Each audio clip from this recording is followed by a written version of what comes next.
Hello dear student, তোমাদেরকে স্বাগত জানাই আর্টস একাডেমি ডব্লিউবি চ্যানেলে।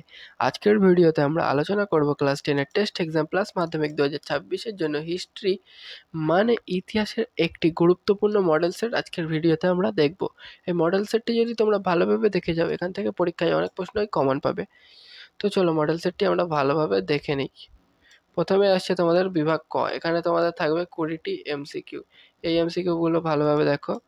উপেন্দ্রনাথ ব্রহ্মচারী যুক্ত ছিলেন বিজ্ঞান, প্রযুক্তি ও চিকিৎসাবিদ্যার ইতিহাসে। ডিয়ার স্টুডেন্ট, এই পিডিএফটি আমি তোমাদেরকে দিয়ে দেবো। পিডিএফটি পেতে হলে কি করতে হবে, ভিডিওটি শেষ পর্যন্ত দেখো, আমি বলে দেবো। 2. নদিয়া কাহিনী গ্রন্থটি রচনা করেন কুমুদনাথ মল্লিক। 3.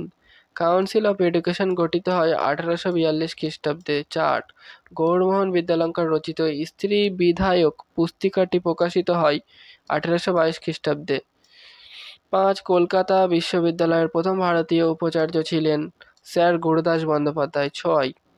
ঔপনিবেশিক অরণ্য আইনের বিরুদ্ধে সংগঠিত আদিবাসী বিদ্রোহটি হল রম্পা বিদ্রোহ। 7.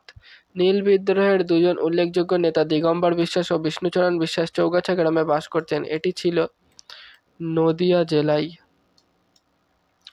ব্রিটিশ পার্লামেন্ট উন্নতর ভারত শাসন আইন পাশ করেছিল 2 আগস্ট 1858 খ্রিস্টাব্দ। 9. ভারতের প্রথম রাজনৈতিক প্রতিষ্ঠান হল বঙ্গ ভাষা প্রকাশিকা সভা। 10. নবগোপাল মিত্র ছিলেন হিন্দু মেলার সহ সম্পাদক। বসুবিজ্ঞান মন্দিরের প্রতিষ্ঠাতা জগদীশচন্দ্র বসু অধ্যাপক ছিলেন পদার্থবিদ্যার। বাংলা ভাষায় প্রথম সচিত্র পুস্তক প্রকাশ করেন গঙ্গাকিশোর ভট্টাচার্য। 13. সর্বভারতীয় কিষাণ সভার প্রথম সভাপতি ছিলেন এনজি রঙ্গ বা স্বামী সহজানন্দ। 14. কৃষক আন্দোলনে মতিলাল তেওয়াজ নেতৃত্ব দিয়েছিলেন রাজস্থানে। গিরনি কামগড় ইউনিয়ন প্রতিষ্ঠিত হয়েছিল 1928 খ্রিস্টাব্দে। ভারত ছাড়ো আন্দোলনে ভোগেশ্বরী ফুকননি শহীদ হয়েছিলেন আসামে। 17. অ্যান্টি সার্কুলার সোসাইটির সম্পাদক ছিলেন শচীন্দ্র প্রসাদ বসু। 18. বীণা দাস বাংলার ছোটলাট স্ট্যানলি জ্যাকসনকে হত্যা করার চেষ্টা করেন 1932 খ্রিস্টাব্দে। 19. স্বাধীন ভারতের প্রথম গান্ধীবাদী শহীদ ছিলেন পট্টি শ্রীরামালু। 20. গোয়া ভারতভুক্ত হয় 1961 খ্রিস্টাব্দে। ডিয়ার স্টুডেন্ট, এরপরে তোমাদের আছে বিভাগ খ। এখানে থাকবে তোমাদের 16 নাম্বার। এখানে অনেক কটি উপবিভাগ আছে, চলো দেখে নিই। একটি বাক্যে উত্তর দাও। উপবিভাগ 2.1 এক হচ্ছে কোন দিনটি আন্তর্জাতিক পরিবেশ দিবস রূপে উদযাপন করা হয়? উত্তর হচ্ছে 5ই জুন। 2. সরকারি নথিপত্র কোথায় সংরক্ষিত করা হয়? মহাপেজখানা বা লেখাগার, আর্কাইভসে। কোন বছর নারী সত্যাগ্রহ সমিতি প্রতিষ্ঠিত হয়? 1930 খ্রিস্টাব্দে। 4. বিশ্বভারতী কে প্রতিষ্ঠা করেন? রবীন্দ্রনাথ ঠাকুর। উপবিভাগ 2-2, এখানে তোমাদের 4 নম্বর থাকবে।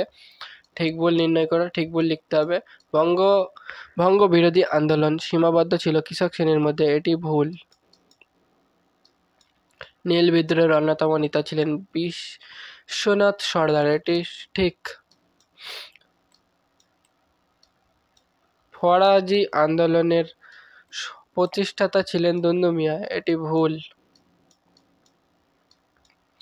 দি বেঙ্গলি পত্রিকার সম্পাদক ছিলেন সুরেন্দ্রনাথ বন্দ্যোপাধ্যায়, এটি ঠিক। এরপরে আসছে তোমাদের উপবিভাগ 1-3। এখানে তোমাদের 4 নাম্বার থাকবে। মেলাতে হবে Lord Ripon, Hunter commission, Nellie Sengupta, steam launch শ্রমিক ধর্মঘট, লর্ড আর্মহার্স্ট, সাধারণ জনশিক্ষা কমিটি, তারকনাথ পালিত বেঙ্গল টেকনিক্যাল ইনস্টিটিউট।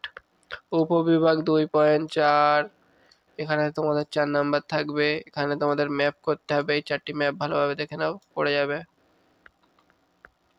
এরপরে আছে তোমাদের উপবিভাগ 2.5, বিবৃতি সঠিক ব্যাখ্যা নির্বাচন করো।